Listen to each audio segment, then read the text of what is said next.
Hi there, time for another episode I think, as the sun has made an appearance after days of rain it seems. I thought I'd give you another look at the car. I've had it a week now and very happy with it, but there's one major difference between this one and the pre-facelift model, and that's the virtual cockpit. Now, it's probably one of the most complicated things in the car, so I thought I'd do an episode to actually show you how to set it up and get it the way that you want. Right, so let's see what we get then when we get the ignition on. So, to start with, this is the classic view. You've got your conventional dials there, the speed on the right and the rev counter on the left. So to change the view, you'll just press view on the steering wheel, and then that goes to the modern view. Press it again, you get the advanced view. Then you get the basic view. That'll even put the fuel gauge and temperature gauge indicators out, so you've just got your range and your speed. I don't even think you can change that. So another press will take you to the sporty view with the big rev counter in the middle and the speedo in the middle of it. You've also got a few extra bits and pieces here as well, like the oil temperature and the power output of the car. Now then, you may have seen that on the left and the right here, you've got some indications based on your driving data. So that can be changed within the infotainment system. All right, so let's go into the customization then. So you hit menu, vehicle, and then this has already come up because I've already been in it, but if you weren't in it, then you just go to settings, and then you go to instrument cluster, and then virtual cockpit settings. There we are. So you've got 5 views here. So auto will change depending on what your driving mode is. So let us hit mode. We'll go into eco mode. As you can see, on the left we've still got the average fuel consumption, but on the right now we've got some like driving quality data. So that shows how gently you're accelerating and so forth. If we go to comfort, notice the lighting changes as well. The hue on the dashboard's gone blue. It was green for eco, blue for comfort. So we've got fuel range on the left now, and we've got the guidance, the route guidance, if you're using the sat nav, is on the right.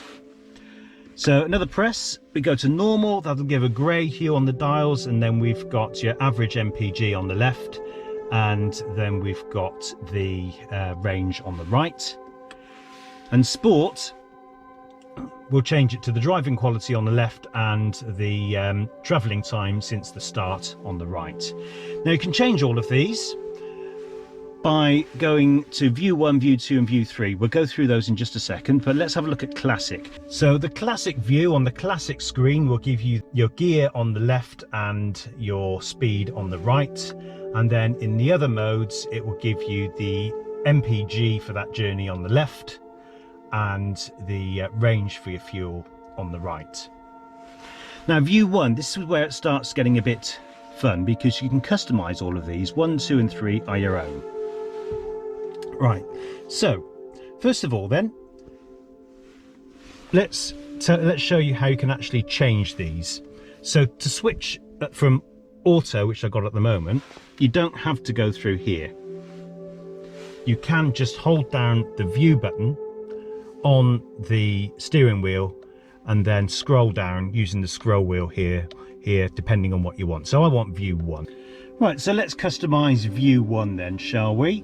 Now at the moment I've got driver assistance on the left and I've got range on the right, so I'm going to change this. So let's change it to, let me see, right, we'll do the compass on the left and let's see what we do on the right. Let's have a look at the height, for example. Okay, so that gives me a little bit of information on where I am.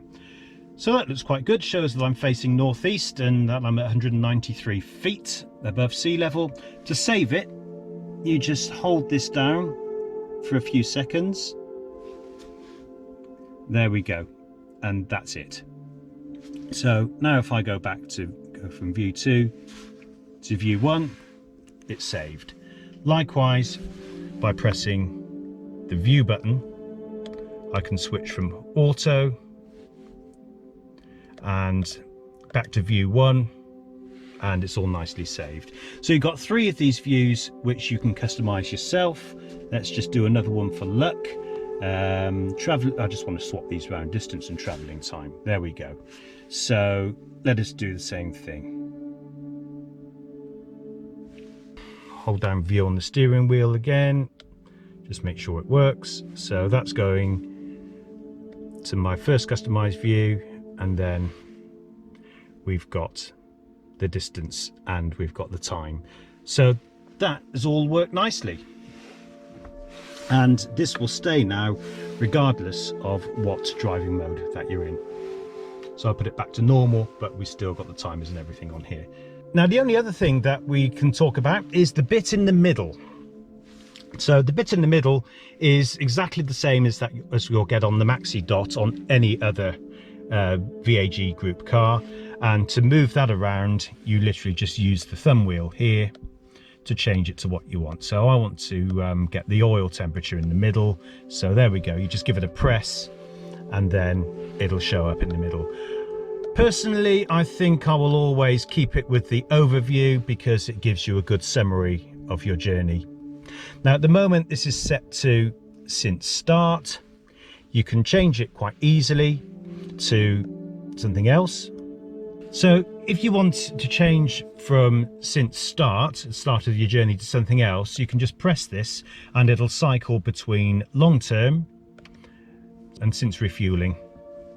So you can see that since I last visited the petrol station, I've done 304 miles and I've done an average of 38.7 miles per gallon. Not bad for a big brand new petrol engine car. The all-important question now is, how do you get the map on the virtual cockpit in front of you? So to do that, it's quite simple. You press the back button here and then you scroll down using the thumb wheel until it says navigation, and then just give it a press.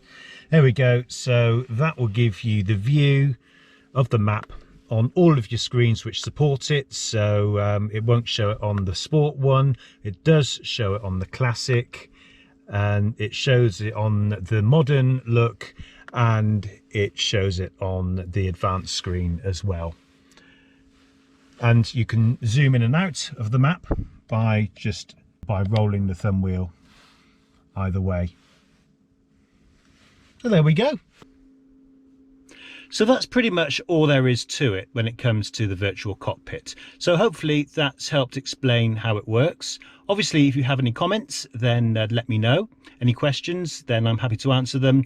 And please consider subscribing. Just hit the subscribe button in the bottom right-hand corner of your screen. Thanks for watching, and see you next time.